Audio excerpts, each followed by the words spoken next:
So I've started recording just now.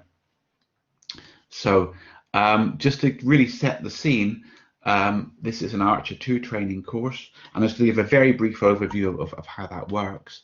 All the material we're going to give is under non-commercial share alike license, and you'll see that on the website as well. So what is ARCHER2? Well, it's the new UK National Supercomputer Service managed by the UK Research Councils. It's going to be housed, operated and supported by EPCC, and well, I say here the hardware supplied by Cray. That's slightly out of date. The hardware is a Cray computer, but the company is now HPE, Hewlett Packard Enterprises. But as part of running the National Supercomputer Service, we provide training, and that's 60 days training per year at various locations, currently obviously online and free to all academics. The machine, this is what an artist's impression of what the machine will look like. The full machine isn't installed yet, so we'll be using the 4-cabinet system, which is an interim system, the same architecture as the final system, and that's a picture of it when it was delivered.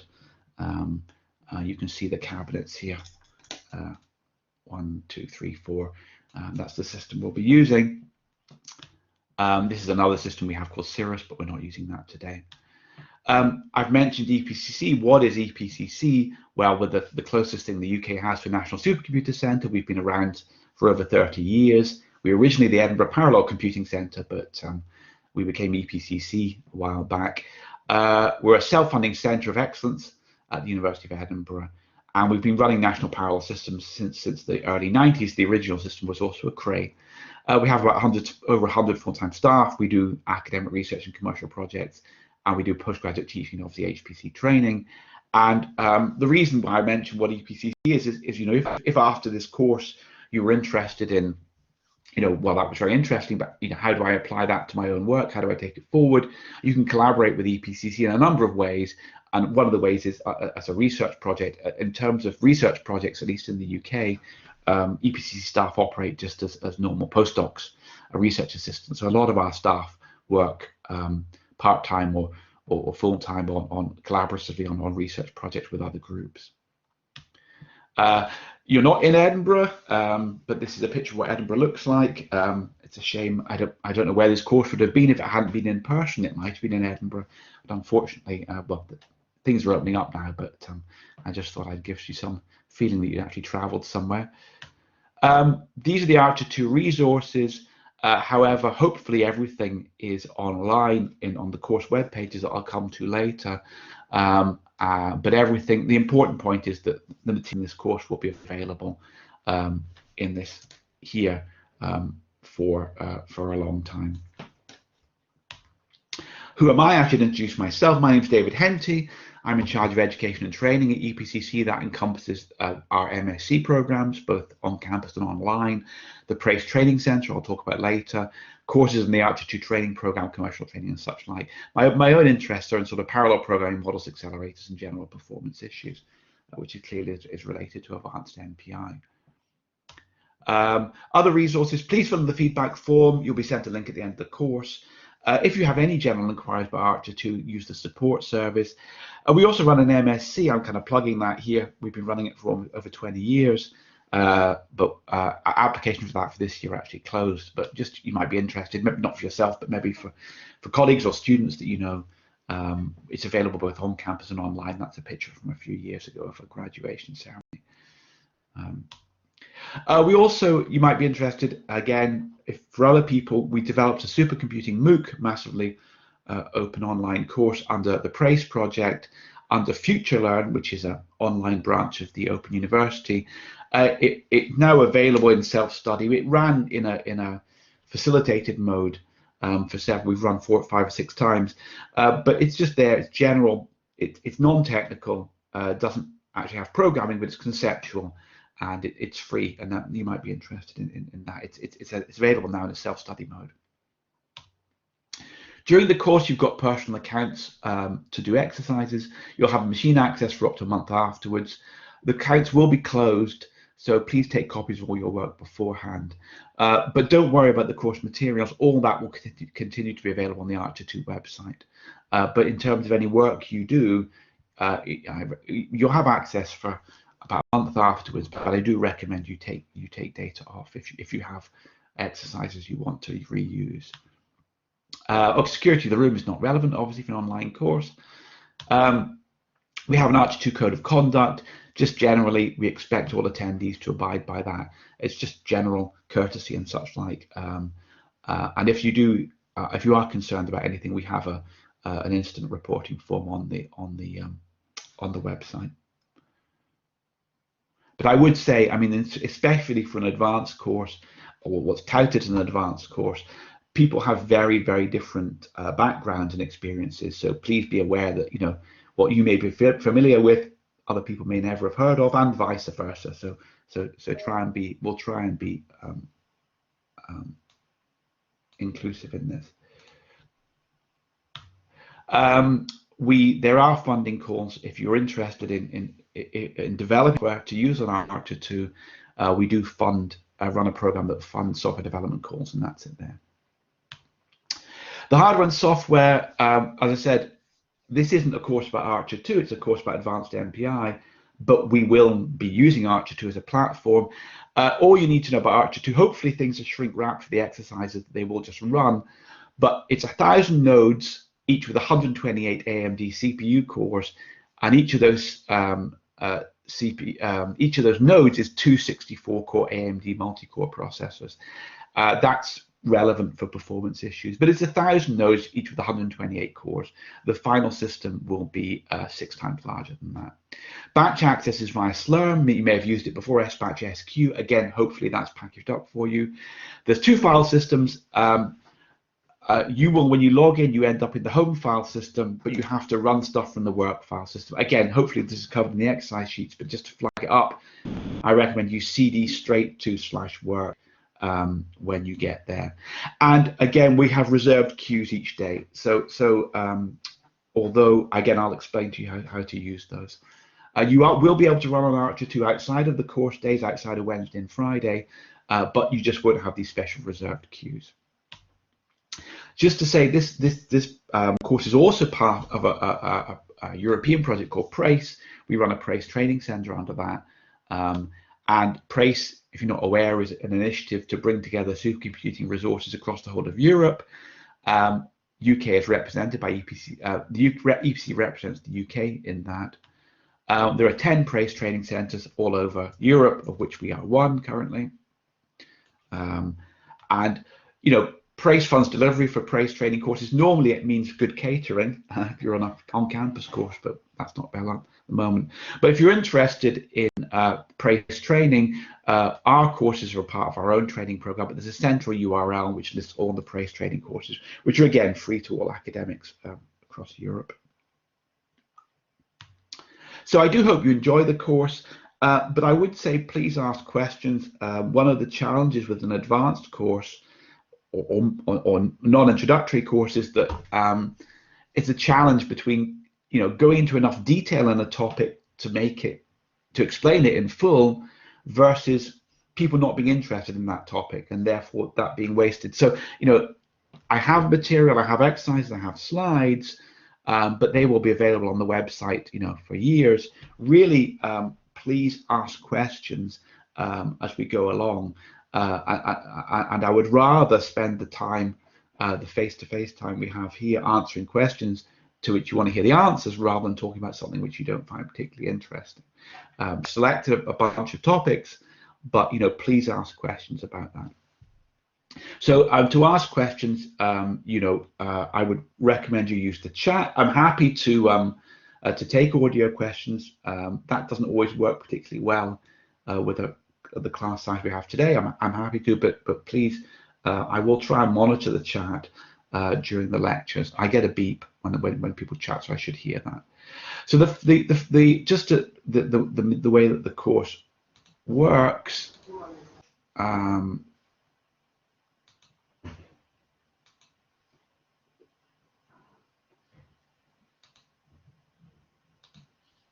If I now share a different window.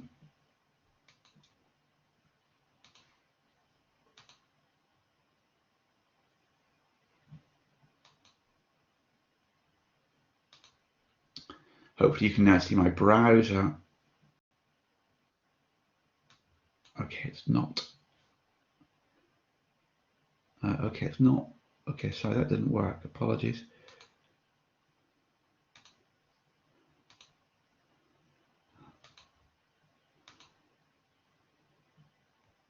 Okay, fine, that's working now.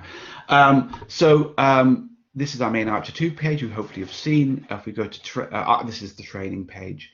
If we go to upcoming training, you can see this course here, Advanced MPI. You'll have registered, but if you click on the Advanced MPI course, you'll see there should be a course materials. Now, there is a course chat page here, which is for more general comments. So, you know, feel free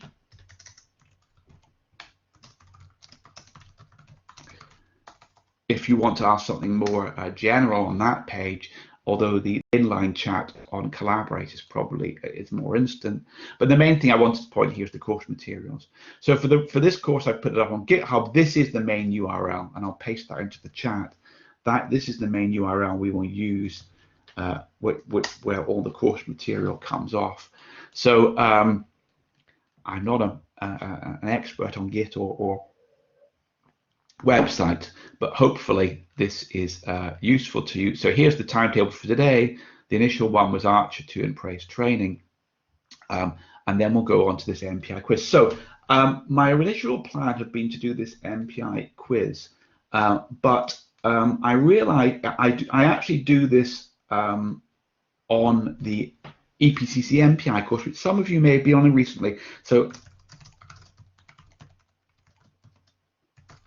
the MPI quiz is just a basic quiz on fundamentals, including point-to-point communication.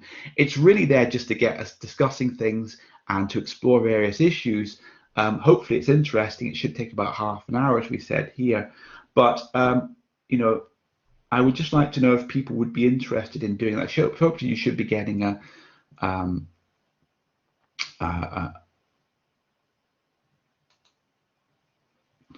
So my concern is some of you may have done this very recently if you did the EPC MPI course.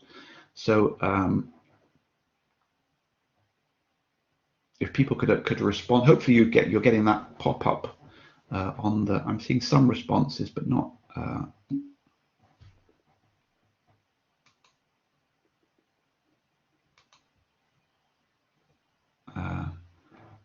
So I've had about anyone. So I've had about 5 or 6 responses. Anyone else want to?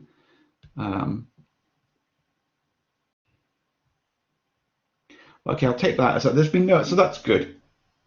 Okay. So you should. It should be popping up as a. A couple of people have said that they can't see it. It should be popping up as a pop-up window, and maybe it's an issue with pop-ups that it's not working. Okay, some people have seen it. Okay, maybe I may have, apologies. I accidentally closed the poll. I'm sorry. I clicked on show responses. Apologies. I clicked on show responses, but I didn't realize that would stop the poll working. Apologies for that. I understand what I did now. Yes. I wanted to see the responses. Okay, it says, oh, people would like to do it now. Apologies. I understand what happened there. Okay, absolutely. So what you should do is you should go to the MP. You can see MPI quiz there.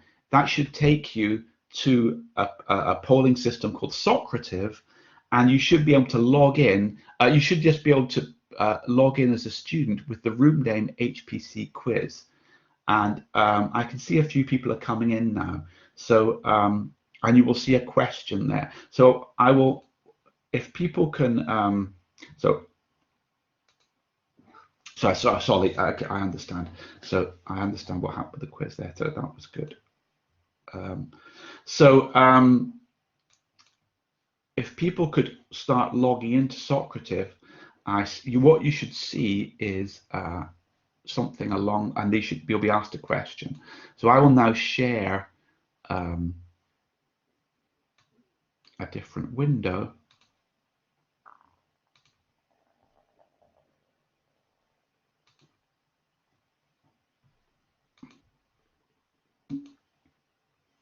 So it is, yes, Jeff, the same course is the same course as the basic MPI course. That's why. So apologies if you've done this before, but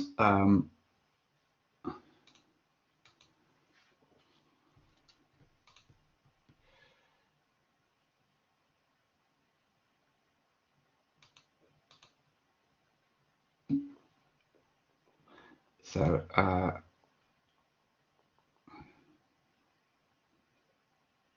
What I need to do, actually, apologies for this, is okay. Well, okay.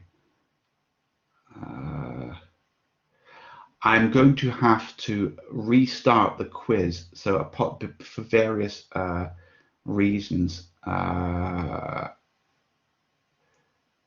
maybe not. Let's see if I can do.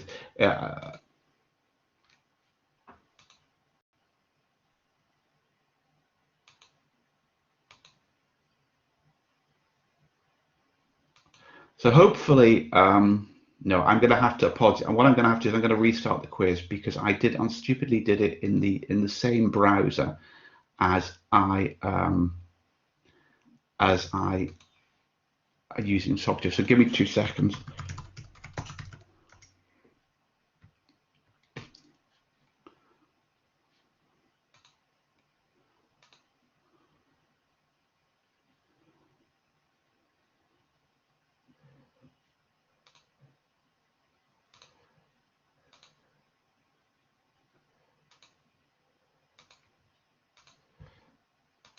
So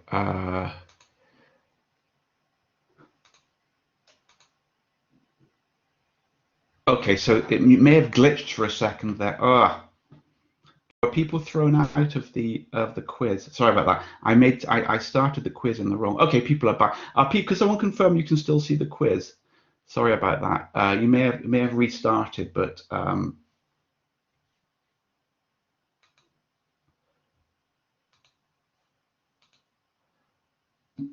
okay, fine. Just what I had to do is I had to. Yeah, you may have. I had to restart it in a different. I stupidly started it in the same browser as. Okay, so we have okay. So okay, excellent. So we have 15 out of 16 students answered. If people maybe want to, I will show the results, and the reason for this question, which was a bit of a silly question, was simply to enable to use the system. But some of the questions have more than one correct answer. So people correctly got it was the MPI stands for message passing interface, but there's also a way of doing distributed memory parallel programming. So some of the questions have more than one answer. So that maybe not all of them, but some of them do. Okay, so let's do. So you should see a new question now. Have people seen a new question? And to compile and run an MPI program requires special compilers, special libraries, a special parallel computer, and a special operating system. And as I said, this is anonymous, so if you don't know the answer, just guess. I mean, really, just guess, because. And if you have any questions, please just. Daniel, the room name, it says on the link.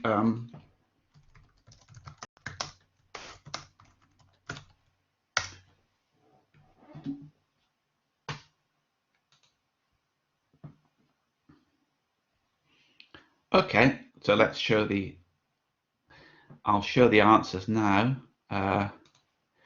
So everyone got you don't need a special computer or special operating system because MPI is based on multiple processes, and any modern computer can run multiple processes.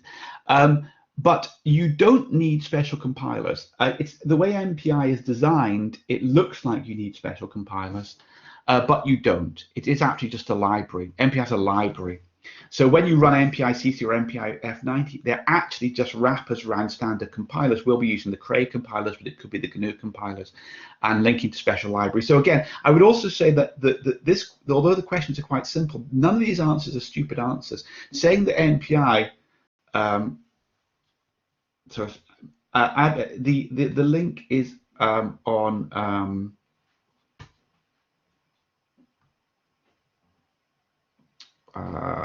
The link is on the web page. Okay, thanks, Joe. So the link is on that from the GitHub web page. It's on the timetable there. So you know, it's perfectly reasonable to think MPI requires special.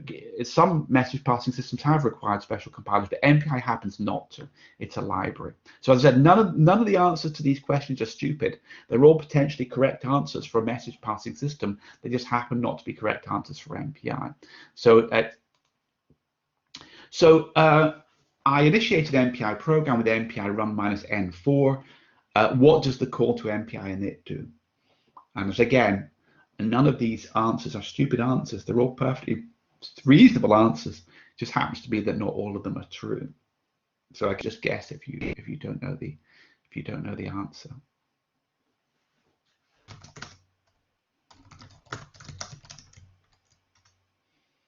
You might wonder why I'm reposting something that Kevin has already posted. But I think if you join late, you don't see previous posts. So sure, the results. So okay, so most people got it right. Everyone it enables the 4 independent programs subsequently to communicate with each other, but actually it doesn't create the 4 parallel processes. And this is what MPI run does.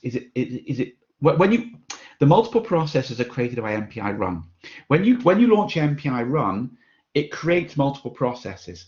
And you could MPI run if you wanted to run 4 copies of ls to list your directory, you could do MPI run ls. Okay, it just runs multiple processes. So the important point is there are multiple processes running before you even call MPI init. All the MPI init does is enables the 4 independent programs that you have launched to communicate with each other. Again, there are systems where the initialization routine creates the processes. In something called PVM, a very early message passing system back in the 90s called Parallel Virtual Machine, created the processes at runtime. But MPI doesn't do that. An MPI program assumes that all the processes are already running. No, all MPI init does is let them get together. The next question, so that's the show, so I should show the explanation. Next question is, I'm going to get into some details of MPI. If you call MPI receive and there's no incoming message, what happens? And again, all these answers are possibly correct answers for general message passing systems that have existed in the past, but not all of them are correct for MPI.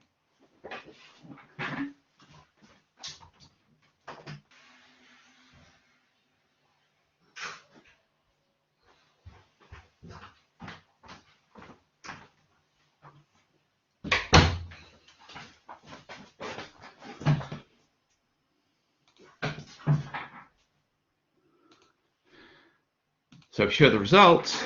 Okay, everyone. Okay, that's really good. Okay, everyone's got the right. That's very good. Okay, the receive waits till the message arrives, potentially waiting forever. So that's very, very good. This is something that people often don't understand. The reason is that MPI is not really fault tolerant. That's sort of the fundamental reason. MPI assumes you've written a correct program, but that's very good. Okay, so people clearly got that concept. If you call MPI synchronous send, and there's no receive posted, which is the following possible outcomes. Synchronous send is MPI's equivalent of making a phone call. So, I mean, it's a slightly, if you've been on my MPI course, you know there's a lecture about this. It's a slightly subtle point, but it is very important, and actually has important ramifications in terms of performance. The first exercise we'll do will investigate these issues and how they affect performance. But if I call MPI synchronous send, MPI send, and there's no receive posted, which of the following are possible outcomes? David, just while people are thinking about that, there's a question in the chat about portability. You may want to. Oh, sorry. Okay, sorry. So I've mostly used OpenMPI libraries before and know that the same program code Intel may lead to different program behavior during the runtime. Well, MPI should be, a correct MPI program should be 100% portable, just like a correct C program. If you say, look, I compile my program under GCC and I get answer X, and I compile my program under Intel CC and I get answer Y, that shouldn't happen. That points to either a bug in the compiler or a bug in your program, and most likely a bug in your program. So I don't know quite what you mean by different behavior. Do you mean in terms, and performance will vary, but whether the program is correct or not shouldn't depend on, well, no. If you have a, so for example, if I have a program which runs under GCC and not under Intel, it might be because I've assumed that integers are initialized to 0. Now, the C programming language doesn't guarantee that integers are initialized to 0, but some compiler might do it. So you may have written a program which doesn't entirely comply with the MPI standard. Does that answer your question? I mean, it'd be interesting to look at what the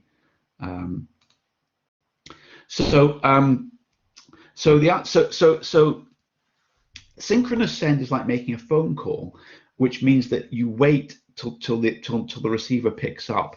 So it doesn't fail with an error, and it's not stored and delivered later on. That is a different mode in MPI. What it does is most people got it. The send waits till the receiver is posted, potentially waiting forever. Again, there are no timeouts in MPI. So this is the major problem with MPI, is that, or message passing in general, is that if you write an incorrect program where your send and receives don't match up, you may get, and most likely to get, deadlock.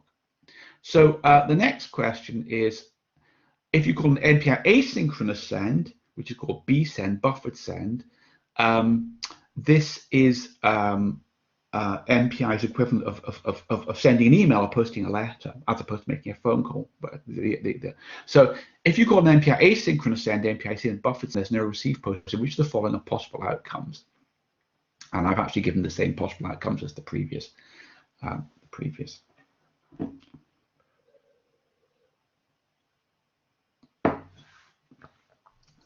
So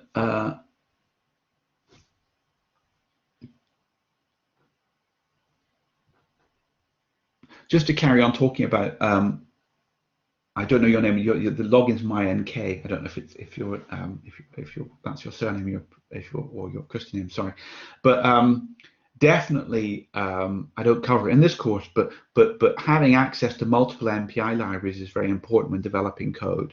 Just like having access to multiple compilers is very important. As you develop, you should run under multiple compilers and multiple MPI libraries to check that, to look for issues.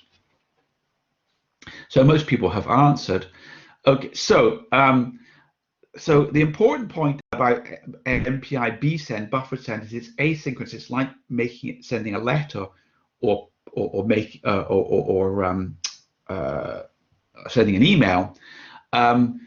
What happens is that D and F are the normal outcomes. Okay, so the send doesn't wait until the receiver is posted because it's asynchronous. Okay, so that's slightly subtle.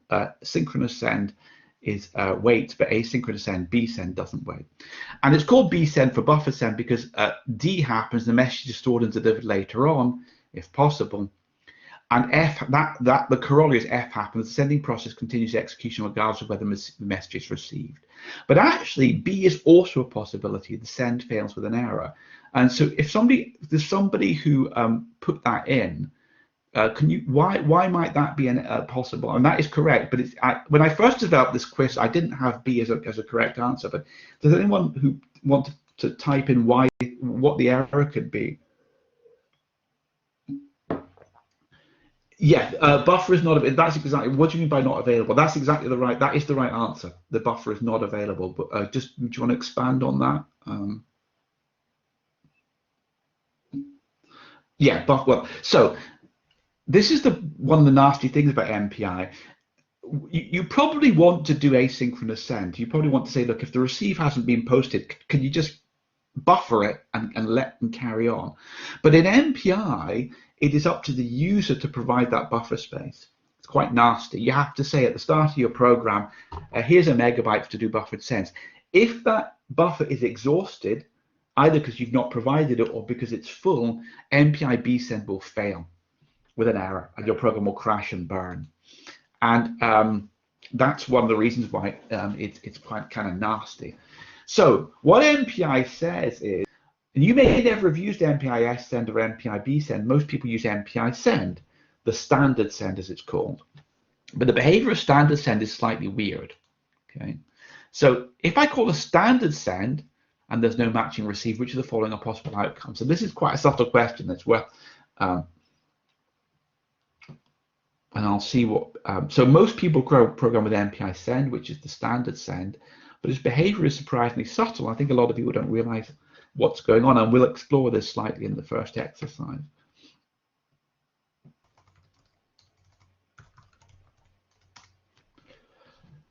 Okay, so let's show the results. So people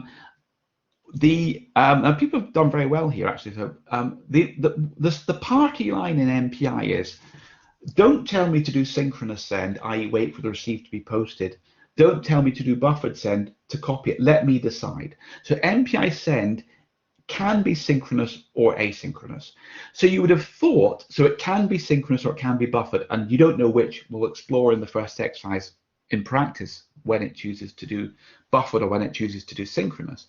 So you would have thought that the valid answers to this question would have been the union of all the previous answers.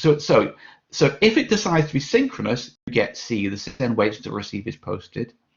If it decides to be asynchronous, i.e. buffered, the message is stored and delivered later on if possible. Can you see my cursor? I can't. Yes, you can.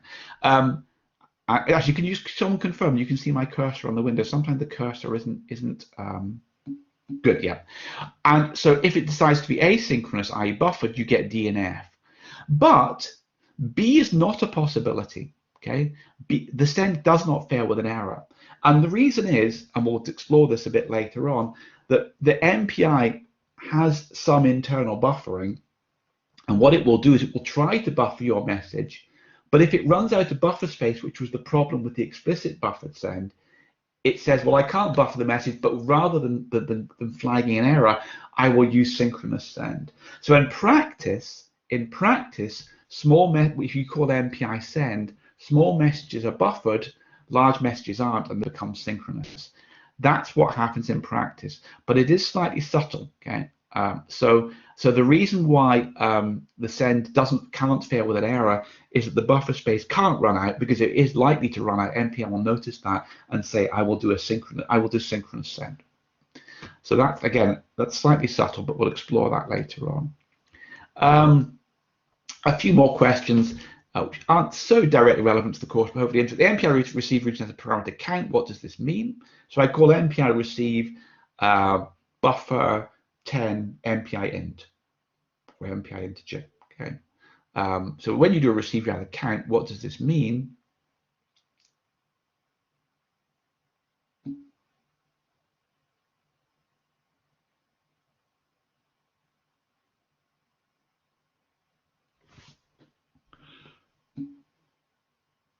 So Christian asks, how does MPI decide the buffer size using MPI send? We'll cover that in the lecture after coffee. That's a very, very good question, and I'll talk about that. The answer is that each MPI implementation has a different limit, basically, and you don't know what it is. It will decide based on various, maybe how much memory it has, but there is a threshold size. You don't necessarily know what it is. And that is one of the nasty things about MPI. It's a very good question. Okay, so I'll show the results now. It's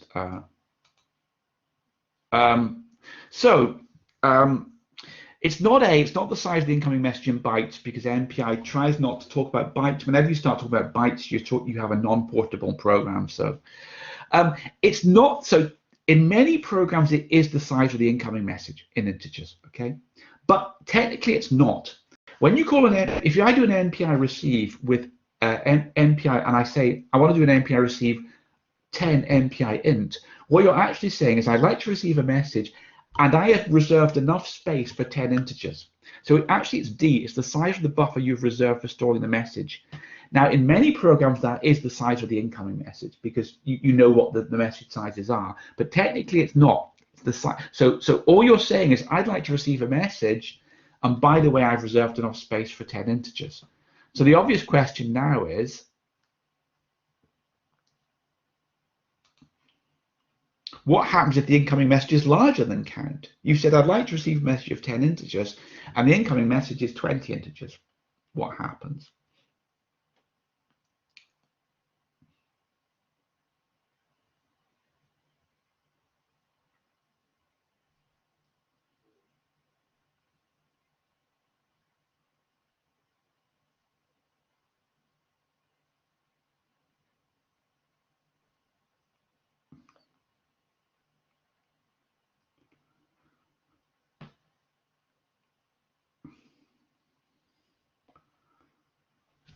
So I said, if you don't know, just guess. Again, it's not an obvious question, not an obvious.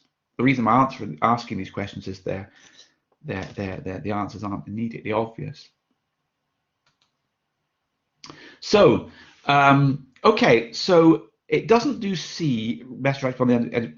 MPI tries to be safe so that you don't corrupt memory. Only the first count items are received. That would be potentially a behavior, but it wouldn't be useful because you would then have remaining data, and what would happen to that data? So what MPI says is it fails with an error. MPI isn't very fault tolerant. It says you said you had enough space for 10 integers. The incoming message has 20. And I can't do it. And what you typically get is something like buffer overflow. You'll get incoming message too large or something like that. Okay. So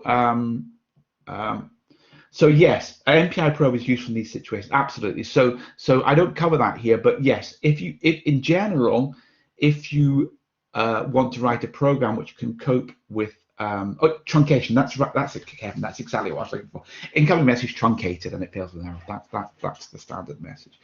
Yeah, MPI probe says it's like MPI receive, except it doesn't actually receive the message. It tells you what the message would have been, and you can then malloc the space. Yeah, that's correct. MPI probe can be useful in those situations. So okay. What happens if the incoming message is smaller than count? Okay, so you said I want to receive I'm going to receive a message, and by the way, I've got enough space for 10 integers, and then the message comes in and it's 5 integers. What happens there?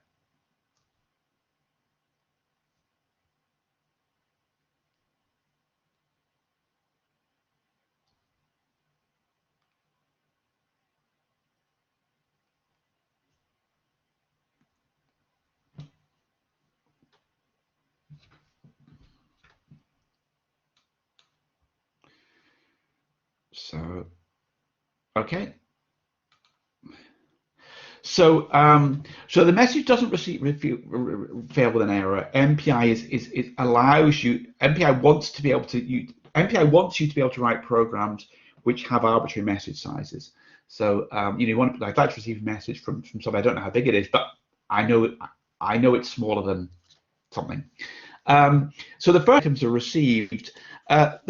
The first item is received and the rest of the storage is zeroed. That could be a possible behavior. I can think of 2 reasons why MPI doesn't do that. One is you can imagine situations where you might be receiving into the internals of a buffer and you don't want the data zero. But I think the real reason is zeroing memory takes time. Yeah. So if you had a 1 gigabyte buffer and you received 1 byte, you'd be a bit annoyed if MPI then spent 10 minutes zeroing the 999,999 bytes of the rest of it. So I think it's really just for performance. Why zero the data? Okay, and because zeroing memory take is surprisingly slow. So, but so it's just the first n items are received. So the obvious question is now I issue a receive, it completes. Technically, all I know is that I have received a message which is smaller than or equal to the size of the buffer. So the obvious question now is, how is the actual size of the incoming message reported? Again, these questions may be moot in your program. For example, in the standard halo swapping program, you know that if you have n double precision numbers on the sender, you have n double precision numbers on the receiver. But in many programs, particle-based programs which are more dynamic, you have particles. You don't know how many particles you're receiving from your neighbor in general, and so these questions become in more general programs. These questions become hopefully they're interesting, but they become relevant for more general programs.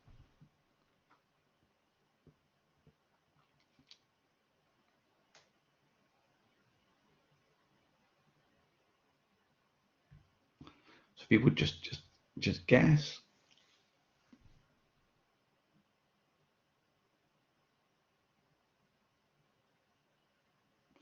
Okay, I'll share the results. Okay, people, more than half people. Okay, so very well. Okay, it's stored in the status parameter. So MPI can tell you. I said MPI wants you to be able to write programs which work correctly with arbitrary message size. You could encode it in the tag. You could encode message sizes in the tag, but that will be up to you. The value of count in the receiver is updated. It could be, but if you look at the prototype in C, you pass n as an integer, so actually it can't be updated. MPI, it's stored in the status parameter, okay? And this is what MPI probe does. MPI probe is exactly like MPI receive, except there is no receive buffer.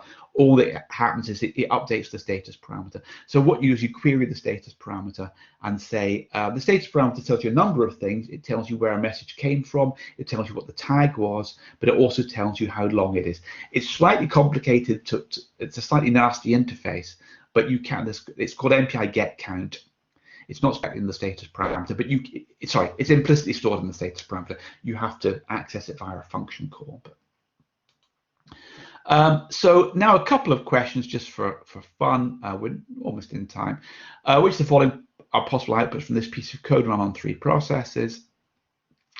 Oh, you can't. You should be able to see the whole.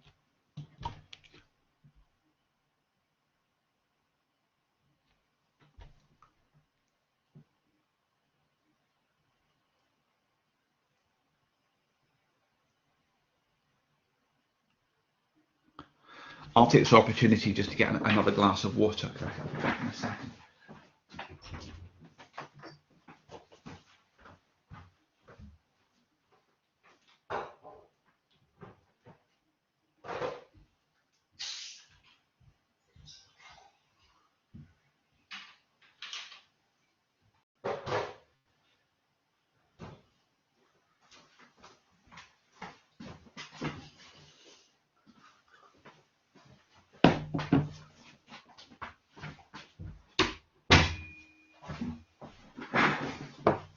So if people just have a guess, if you don't know, okay, we've got a good number of results. This is really a matter of just, yeah, we've got a good number of results. So almost everyone got it right. So why is, so the reason I asked this question is that people get very, again, in MPI, when a process, all the output from multiple processes appears in the same file, standard out.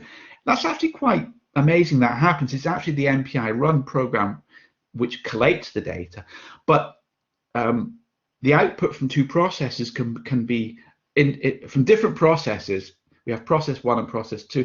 The output from them can be interleaved in an arbitrary manner. However, the output from an individual process is guaranteed to come in order. So if you look at the output file from the MPI program, it can look to be impossible. You know, things can appear to be happening out of order. That's because the order that output appears in the log file has nothing to do with the order they happen. So why is B not, go on, want to say why is B not a valid answer?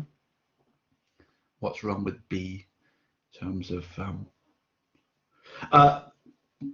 goodbye before hello? Yeah, for which process? It's goodbye, rank 1. It's the rank 1. Goodbye, goodbye from. Okay, that's correct. The next question is this is a slightly subtle one, but I would like to answer it. You do see, and now obviously people on this course are quite experienced in MPI programs. I can see that from your answers to these questions. But this is a type of programming style you see when people are learning MPI. You have these loops for I equals 0, I less than size, I double plus. If rank equals I, then print blah. If you're a Fortran programmer, hopefully that's readable. You see people writing this kind of code, but what's your opinion of it?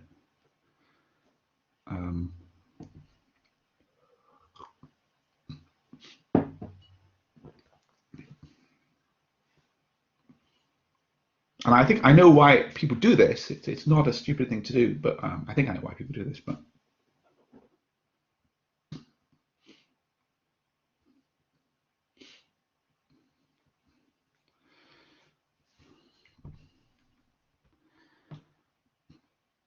as I said, if you don't know, just guess. It's fine. Again, I say you agree with, so it's my opinion. So you may disagree, but.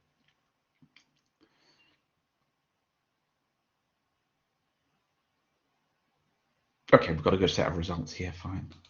So, okay, so The for loop doesn't ensure the operations are in order, because I said processes run independently, and so each process is executing this loop independently. The for loop doesn't ensure the operations are done in parallel across all processes, because in MPI everything is parallel. If I say I equals 7 in a program, remember in MPI I'm running multiple processes, so that is done multiple times. The reason I think why people do this is if you're writing an OpenMP program, which is thread-based, you would need to have a loop in to make sure it's done in parallel across processes. So that's the slight subtlety. And the final loop of J will be equal to isn't true, because J isn't a shared, there's no shared variable. So this isn't, well, I should say the final loop of J will be equal to 10 times. It is equal to 10 times size minus 1 of the processes, not on all of them. Remember, J is, again, you have multiple processes, each with multiple variables. The loop is entirely redundant, almost. So that's important. This is something about a red flag when you see new users programming MPI, that they don't get the model. Okay, so that was I've got an explanation here. So the important point is this code is identical to this code. Okay? If you do a loop and then do if rank, this construction should only be used very rarely. It's very rare you do things like this in MPI. The final question, running slightly late, is this is probably the most difficult question. Again, apologies to Fortran programmers. And apologies, the formatting isn't very good, the code formatting in this. But what we've done is we've got a program which says, if I'm an even process, call a global reduction or reduce of my rank and put the answer in even sum, and it's one integer. Or the odd process is called an all reduce, and they pass their rank as the input, and the answer is put into odd sum. And then they print out their answer. Okay. So this is the closest thing. This is probably, well, you think about it. So what's the output of this MPI code run on 8 processes, which would be ranks 0 to 7.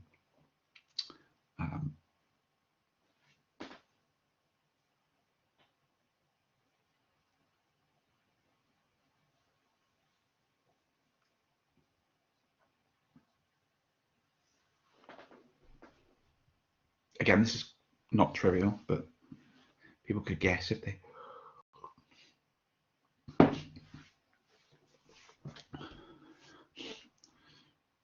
I'll wait till we've got about half the answers. As I said, it is anonymous, so I don't know who's saying what. Some people don't like the fact it's anonymous because they don't get a score at the end of how well they did, but apologies for that.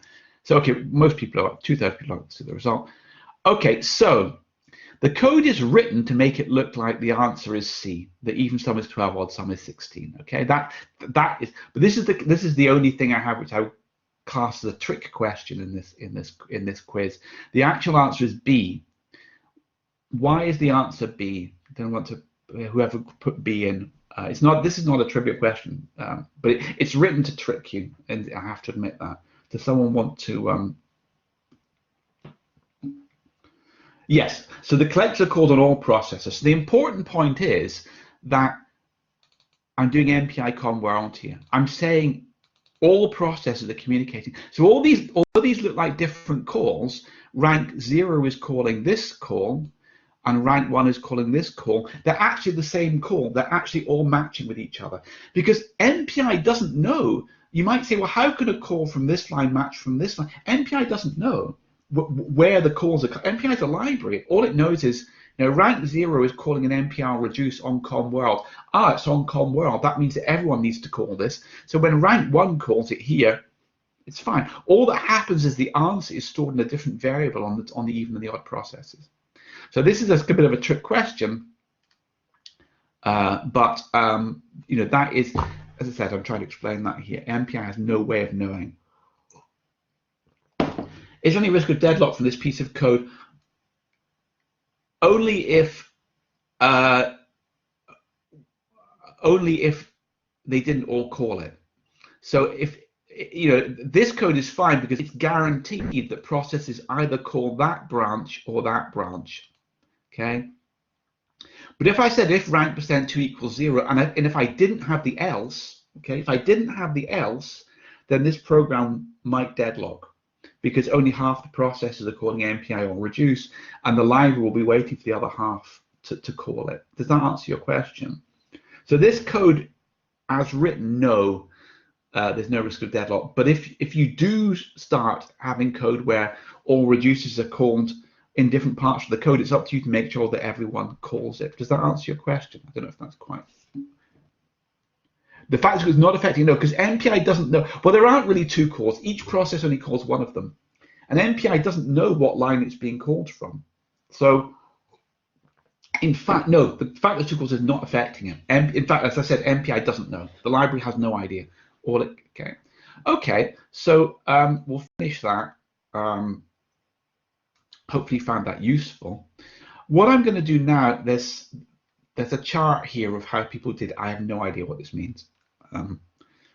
Some people seem to have done very well, other people not so, but then with multiple answers, I don't understand what the score means. And anyway, I will kill that. So what I will do now is I will go back to the presentation, which is always slightly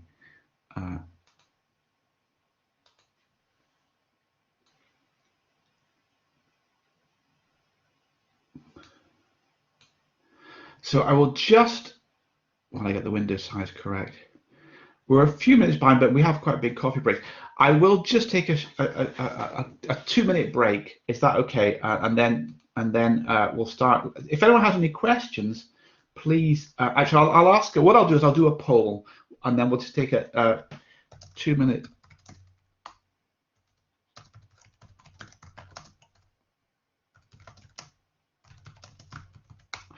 You should, and I will do this correctly now.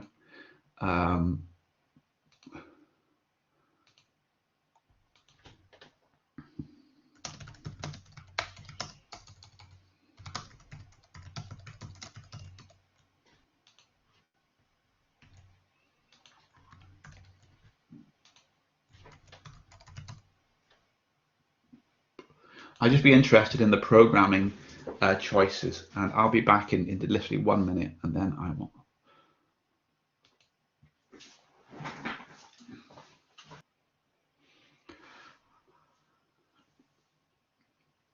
Okay, so I'm back now. We have most people C++ and 2/3 C++, maybe a third Fortran. So just to say, I'll be concentrating on C and Fortran. MPI is a C library. You can, of course, call it from C++. Apologies if any code I give out looks a bit old-fashioned to C++ programs. It will be in C. But C++ is fine. You just have to be aware, I'm sure you know, that the MPI is a C library, so you have to be aware of the calling conventions between C++ and C. I hopefully am neutral between C and Fortran. Where I want you to do your own coding, I will provide both C and Fortran examples. However, if we're just running code, one of the codes is just in C and the other one is just in Fortran, but hopefully that's for historical reasons. Okay, so I'm gonna, actually I should maybe go to the timetable.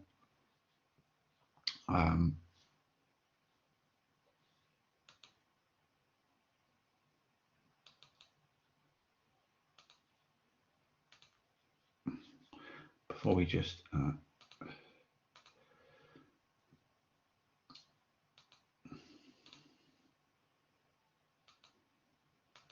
so just briefly, this is the timetable. We're a little behind, but I'll do this talk. We should be finished just at 11 or very shortly after. This is British time, of course. Then we'll have a coffee break. Then we'll have. So we won't do this point-to-point performance involves the lecture, then an exercise. We will be doing an exercise. Apologies, it's taken a little while to get around to the exercises. But I think this coffee break would be a good opportunity for you to log in to ARCHER2. I see most people have. You should be able to run these exercises on any system, but they're configured to run on ARCHER2. Getting onto ARCHER2 can be slightly tricky because of the need for SSH certificates and stuff like that. So what I'll be around during this coffee break to help people log on if people are having issues, and if we need to screen share, we can go into breakout rooms to do that privately. It's often the easiest way to sort out login problems is just to share the screen. But I will give the lecture now, and we can discuss login issues over the coffee break if people, or if you want to. So I will.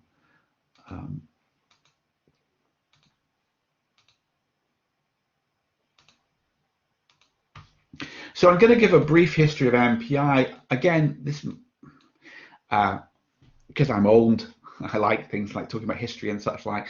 But I think it is useful to think about the history, because MPI is not perfect. It's become ubiquitous since it was first introduced well, almost 30 years ago. But it's not perfect, and some of its issues arise from the history of MPI. And so it is worth looking at it, because it will give you some sort of feeling for, you know, what things are good and what things are bad. And just I've updated the logos now. Although the machine we're going to be running on is a Cray machine, the Cray, I believe the Cray company name isn't used now, and they're part of HPE, Hewlett Packard Enterprises. So I'll give a brief history of the MPI standard before MPI, MPI 1, MPI 2, present MPI standard, MPI 3.1. The future, actually, I think the MPI 4 standard has just been released. I don't believe it's been implemented. I'm not aware of any implementations. So apologies if that's slightly out of date. And I'll talk about implementations. So the history of message passing is very much before MPI. There were many computing message passing libraries. When you bought a new parallel machine, it would, back in the early to mid 90s, well, sorry, late 80s, early 90s, it would have its own message passing system.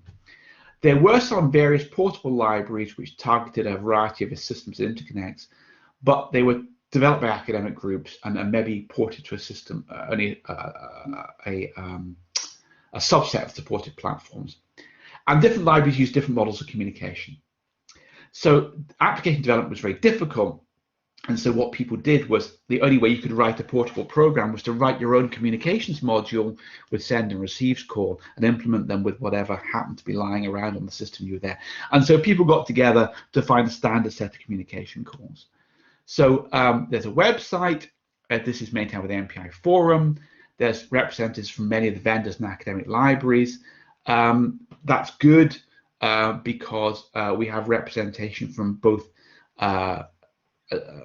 people who sell machines who will have to actually implement this library and people who develop the library. So there's clear tension there. The library developers might want this wonderful functionality, but the vendors say, look, we can't do that. So that's good.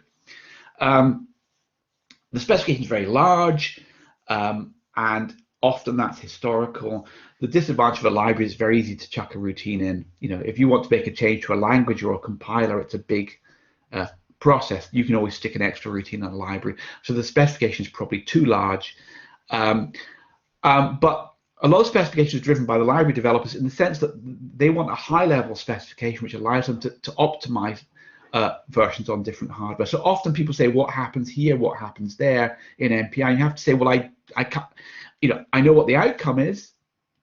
I know what's a likely scenario, but actually it could be done in a number of different ways. So many aspects of the MPI specification deliberately allow different implementations to work in different ways, and that allows you to port and optimize to new hardware, but you need to be aware of this when writing code. And as we'll come to, you know, one of the biggest issues is MPI send. You don't know if it's going to be synchronous, i.e. wait for the receive to be posted, or buffered, i.e. take a copy and move on. That is at the discretion of the library implementation. And so erroneous applications which are not correct may work on one MPI implementation but fail using a different one. And that's true of anything. That's true of the C language, the Fortran language. You know, if you write an incorrect C or Fortran program, you might just be lucky on a particular compiler. It happens to work okay, but that doesn't mean it's correct. So just because a program runs doesn't mean it's correct. That's true for compilers and for writing MPI. As a very early history, MPI is an application program interface, which means a library. It's a specification, not a piece of code. And I say there are many different implementations of the MPI specification. There are fewer than they used to be. Like there used to be loads and loads of different compilers. Everybody had their own compiler. Now there's only a few C compilers. You've got GNU, Intel, maybe a few other ones, but not as many as there were. There used to be dozens and dozens of C compilers. Every manufacturer had their own C compiler. Now there's only a few. but there are multiple implementations. Work started back in '92, which is almost 30 years ago. By '94, version 1 was created, and actually, if I showed an MPI program from today to somebody 25 years ago, I mean, most of it, what most people use commonly in MPI, most common MPI programs using send, receive, and such like, would have worked back in '95, haven't changed a lot. There was MPI2. What they'd hoped to do in MPI was address 3 important issues, or 4 important issues actually. One was parallel I/O. That was implemented back in '97. I don't cover it in this course, but MPI does parallel I/O. Remote memory access was to allow you to read and write directly to other processes' memory without sending and receiving messages. I will cover that on Friday. Dynamic processes was a way to allow MPI programs to expand and contract, i.e. not be fixed. This is because kind of grid computing, which you would now call cloud computing, was becoming very popular. That is not used by almost anyone. The ability to, you could discuss why, but almost nobody uses that. And they introduced the C++ interface, which has since gone away. The reason is the C++ language has become so complicated that they can't maintain a C++ interface anymore. But the important point is, and then okay, so we have version MPI2 is almost 25 years old. It was basically stable for almost 10 years. But then what happened in the mid-2000s is 2 things happened. Parallel computers started to get much larger, much larger, and why was that? That's not because parallel computers had more nodes. It's because parallel computers made multi-core processors, and so parallel computers started to have many more processors or CPU cores, but because we had large multi-core processors. And MPI was designed in an age where processors were single core, and a big machine had about 1,000 nodes, a few hundred nodes. Now we were getting to thousands of nodes, but more importantly, the processors were having tens of CPU cores. So people were concerned about the next barrier, the exascale barrier, which we still haven't hit, but going to very long, and MPI was revisited. And so there has been additional effort on MPI. There was very small updates, but then in 2012, they introduced something called neighbourhood collectives, which I will mention briefly today. And they illustrated one of the exercises. The unified RMA model, which was there basically to cope with multi-core processors, I will cover that on Friday. And then some fixes and clarifications and additions. I guess that this has been fairly stable, but actually implementations didn't come around straight away. So I'll be covering some of those features in this course. We'll talk about this briefly. MPI2 introduced something called one-sided communication. The standard model in MPI is a send and a receive, or collectives. People wanted to say, why do I, if I issue a send, do I need a receive? Why can't I write directly into someone's memory? And the other thing is, why can't I read directly from somebody's memory? Why can't I issue a receive effectively without there being a send? We'll cover this in more detail on Friday, but this was defined in MPI2, and the fundamental concepts, which I will cover, are that you create windows of memory, which are chunks of memory that can be accessed remotely, and then you write to them with a function called put, and you read from them with things called get. A put is a remote write, a get is a remote read. So windows, puts, and gets are the fundamental model here. The problem is that you need to worry more about synchronization. You don't need to worry about synchronization much in MPI, normally because send and receives, they match, so they synchronize implicitly. Here, if I'm reading data from someone's memory without them knowing about it, how do I know if it's... So synchronization becomes a bit of an issue. I'll talk about that briefly on Friday, but I just wanted to flag it up here. MPI3 introduced some major new features: non-blocking collectives, neighborhood collectives. I'll mention non-blocking collectives. I don't think they're particularly useful, but they're there. Neighborhood collectives I'll cover briefly. Improvements to one-sided communication, which was to allow you to exploit multi-core processors, and I'll talk about that in some detail on Friday. And there was some new tools interfaces, which maybe not relevant here. There was also new bindings for Fortran 2008. One of the other problems with MPIs was defined back when Fortran was very primitive. Fortran in the early 90s didn't have function prototypes. It didn't have the equivalent structures. And so the initial interface for MPI was quite nasty for Fortran programmers, and technically not even legal in Fortran. In Fortran 2008, they introduced, so by 2008, two big things had changed. Fortran had introduced concepts such as structures, or they called derived types, but also there was the interface between C and Fortran was defined, so you can tell a Fortran compiler, look, this is a C routine, and this is what it looks like. And so this new Fortran 2008 interface, which is quite elegant for Fortran programs, still not very widely used, but it is very good. A few other basic features, things to do with thread safety. So people were starting to look at combining threading, i.e. OpenMP, and MPI, and I'll cover that tomorrow on Friday, and that required some extensions, some technicality stuff, an MPI com split function. People wanted to be able to divide communicators up in more flexible ways, and if you have a machine which is MPI ignores the fact. So, for example, ARCHER2 is 1,000 nodes, each with 128 CPU cores. MPI ignores that. MPI just says, it's 128,000 processes. Okay. However, you would often want to know, well, actually, the processes on a node are sort of different from the process. If two processes are on the same node, they're in the same shared memory computer. That's quite an important thing to know. So there's a new function called MPI com split, which I'll cover on Friday, which allows you to identify processes which live on the same physical computer. And the C++ language bindings were removed because it was just too much work to keep that up. There were changes to collectives. There were non-blocking collectives for all. I don't find them particularly useful, but they're there. And new neighborhood collectives, which I will touch on. I don't really have time to go into any detail, but I do have an example, which hopefully will be. So neighborhood collectives, the important point is that they are collective in the sense that they involve more than one process, but they're not globally collective. They operate with your neighbors, and the reason they're there is to allow you to have a single MPI routine which implements things like halo swapping.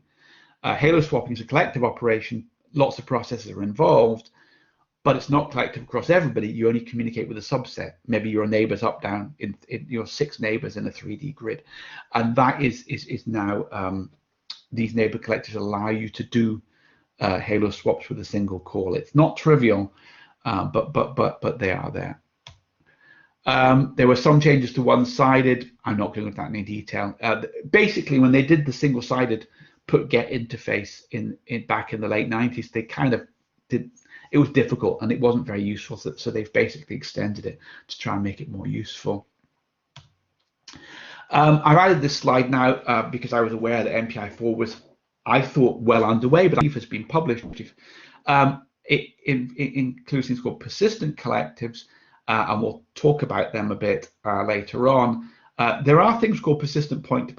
I mean, in MPI, often, well, we'll come back to this later, but often when you do an MPI send call, you do it 1,000 times, but every time you're passing the same, all the parameters are the same. Your buffer count, everything's the same. And there's a way of telling MPI, actually, see this MPI call, this MPI send call, I'm actually going to call it lots of times. That's called persistent. So you can register a call and then say, I'm going to call it. Now, you can do that for point-to-point already, and I'll cover that later on, but that's been extended to collectives, and that's very useful. You're going to say to MPI, look, here's an all reduce. I'm going to do an all reduce on a single integer across all the processes lots and lots of times, and that allows MPI then to do lots of optimizations. Because say, okay, Dave's going to do this lots of times. I can spend some time working out the optimal way to do it. There is a fault tolerant proposal. People have talked for decades about MPI being fault tolerant. In other words, if a process dies, the current behavior is if a process dies, your whole program dies. People have talked for ages about how making MPI fault tolerant. Yeah, it's coming. I don't see it as a particularly useful feature. The party line is, if we have exascale computers which have millions of compute threads, there will be hardware faults or system software faults, and therefore MPI can no longer guarantee to be 100% correct. It needs to be able to cope with fault tolerance. My view is, if you have a computer which suffers from regular hardware or system software fault, is unusable. If you've ever used a computer which had regular hardware faults, it's unusable. So anyway, that's my view. We could discuss that later on. That's kind of a history. I'll just briefly go over sort of implementations. There are several different implementations of MPI. Many of the early ones were based on pre-existing portable libraries, but currently there's two main open source MPI implementations, MPI-CH and OpenMPI. So we will be using Cray MPI, but it is based on one of these. It's a tailored version of, I believe, MPI-CH. Other machines may have tailored versions of other MPI. So these are open source projects. You can download them to your laptop and they will work on your laptop. But what a vendor do, and in this case HPE Cray, is they take one and they tailor it to be optimal for their platform. So that's the way it works. This is this is one of these rock family trees. I haven't kept it up to date, but basically EPCC had a version of MPI very early on called Chimp. There was something from Argonne National Lab called P4. There's something called LAM from Ohio. PVM was a thing called Parallel Virtual, which was built for fault tolerance. And when MPI came, this kind of split into two camps. That basically we have MPI-CH2, which the XE MPI, which we'll be using the Cray MPI, comes from, and all these groups got together to produce OpenMPI, which is, in some sense, maybe a bit more modern. It was written a bit later, but that's OpenMPI and MPI-CH2 are the two major MPI implementations. The Cray machine only really supports, if you're on a laptop, or in a general compute cluster, you may have installed, or the system administrators may have installed, both MPI-CH and OpenMPI, and you can switch between them, and that's very useful for debugging. For high-end systems like ARCHER2, typically there is a preferred MPI, and it is the Cray MPI based on MPI-CH2. You may be able to run OpenMPI on ARCHER2, but it will be a bit difficult. So it shouldn't matter. A correct program should work correctly under all of these things. So MPI-CH is, for a long time, the default MPI implementation. It was mature. It was originally built for generic clusters. So for TCP/IP, that means just, apologies, I've done the wrong thing. Yeah, TCP/IP in shared memory. Many vendor MPIs are now based on MPI-CH. It was really called MPI-CH. It was called MPI-CH2, and MPI-2 came back, and then they rebranded back to MPI-CH again. The way these libraries work is they say, they try and be as portable as possible. So most of the code is portable. Then they say, look, at this level, low down, we need to interact directly with the hardware, with whatever your network interface is. And so they'll have an abstract device interface. They'll have a view of what a device looks like, what your network looks like, and you will have to make calls to that, to it, and they will implement that. So they will provide ADI interfaces for example, maybe different networks. They might be InfiniBand, they might be Ethernet, and also if two processors are on the same node, you don't want to go over the network. So they'll provide an interface for shared memory. What you do if you're a vendor is you say, okay, I need to 90%, 95% of the code is generic, but to get this MPI library to run well on my platform, I will re-implement the abstract device interface, provide an abstract device interface implementation for my specific network. And that's what Cray will be doing for their Slingshot network, which is the network on ARCHER2. So you can port it very early on with the generic implementations and then override them with your own optimized ones. OpenMPI has been a very active project. The group initially had special emphasis on InfiniBand hardware, which is quite Also, there was, again, the grid, which you might now call the cloud, was very popular in the late 90s, early 2000s, and it was all about tying together remote resources. And therefore, if you want to run MPI in a cloud context, you need to be fault tolerant and have heterogeneous communication, i.e. allow you to communicate between different hardware platforms, because you can't guarantee what hardware you're going to get in the cloud. Who knows if you're going to get Intel or AMD or ARM chips.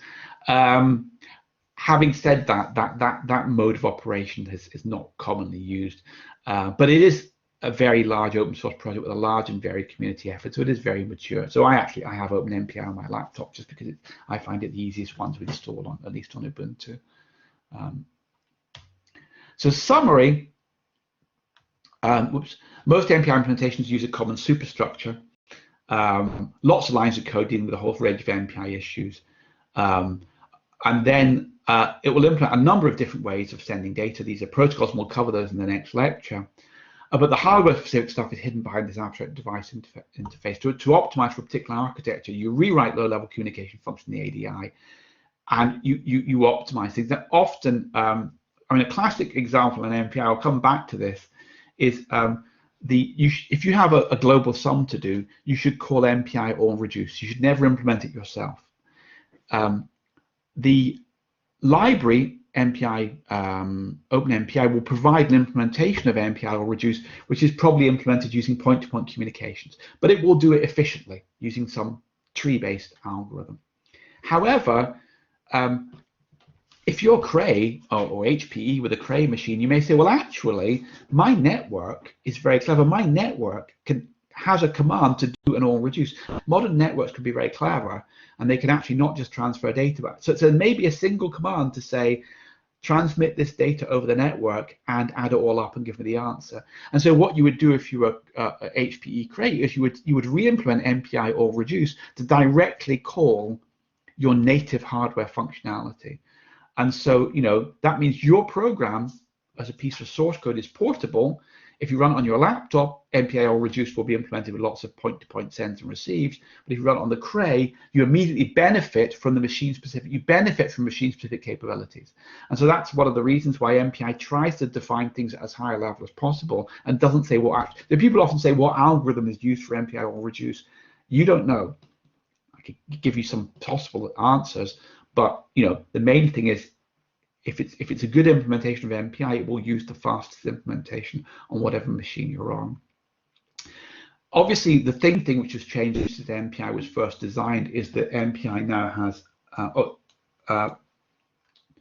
So Mpi says it would make most of such a functionality available. What functionality though? Sorry, if such a functionality is available with MPI itself rather than relying on the knowledge of the underlying network. I don't quite understand what you mean there. Sorry if I don't understand your question. Functionality would. So what I'm saying here is this is an advantage. If you want to do a global sum, you call MPI or reduce, and it should be implemented efficiently no matter what platform you are on. So you don't need to know what the underlying network is. The person writing the library does, but you don't need to know. So maybe I didn't explain that quite correctly. Yeah, sorry.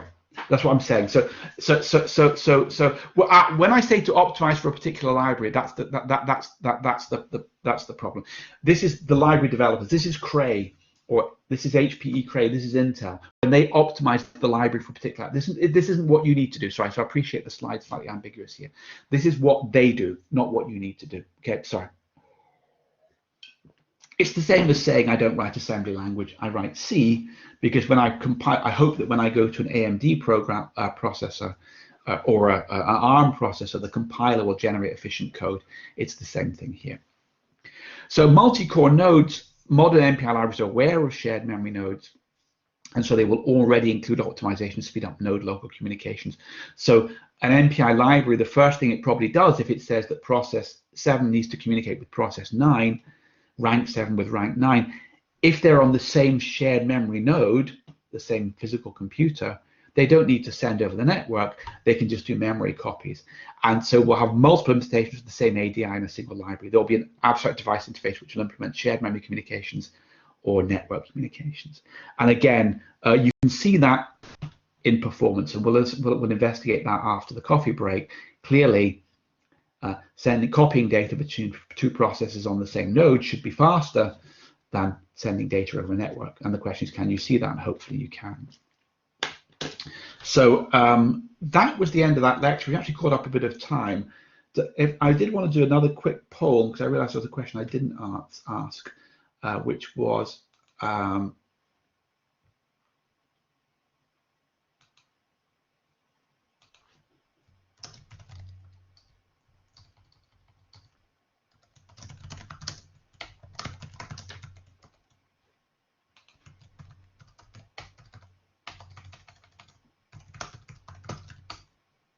apologies.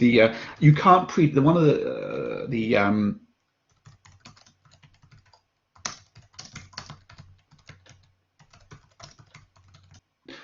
problems with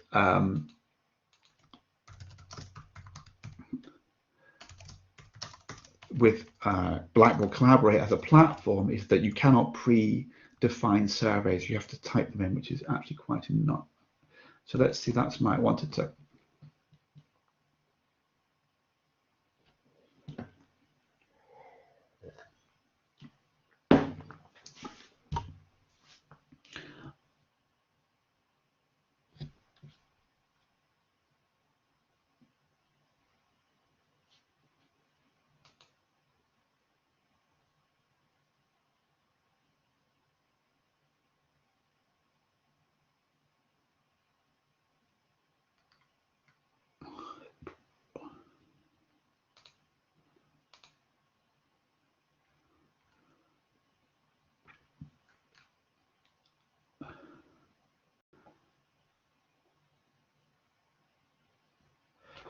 Okay, so that's actually pretty good, but I see, and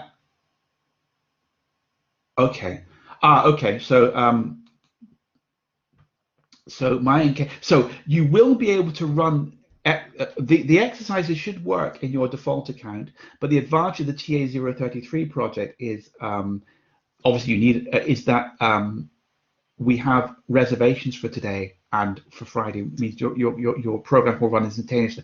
You should be able to run quickly with the short queue. So I see I can actually see who's. I see that the two people who have an account but haven't logged in are Nikki and George. Have you had problems logging in or just not had time to do it yet? If you've had problems with logging, I'm very impressed that 16 people have logged in because the login process is slightly. Thanks, Kevin. That's a useful link. The login process is slightly more complicated than that. Okay, that's fine, George. The normal problem is the SSH keys. It's more streamlined than it used to be. The reason we have all this, what you might see is slightly, I think it was Nikki was the other person. Okay, fine, you've not tried it, that's fine. There was a worldwide hack of HPC systems back in, I think, May last year. I can't remember, which we all had to take our HPC systems down, not because we were compromised, but we need to find out if we had been compromised. And we hadn't been compromised, but it was a big issue. We had to take systems offline, and it was to do with people having allowing passwordless login with SSH keys, which didn't have passwords or passphrases. So we had to introduce what might seem like quite a draconian security policy. That has been streamlined to a reasonable extent now. But apologies, there is not passwordless access onto ARCHER2, which might seem like an annoyance. I will do one other poll actually, just since we have time. Sorry, those are the responses.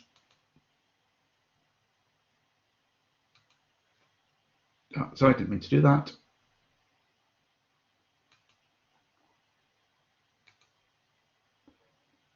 Yeah, so this I don't like this. I accidentally shared a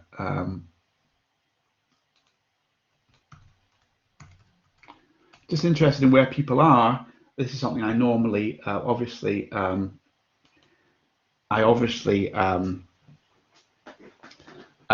would normally know by chatting to you at coffee breaks,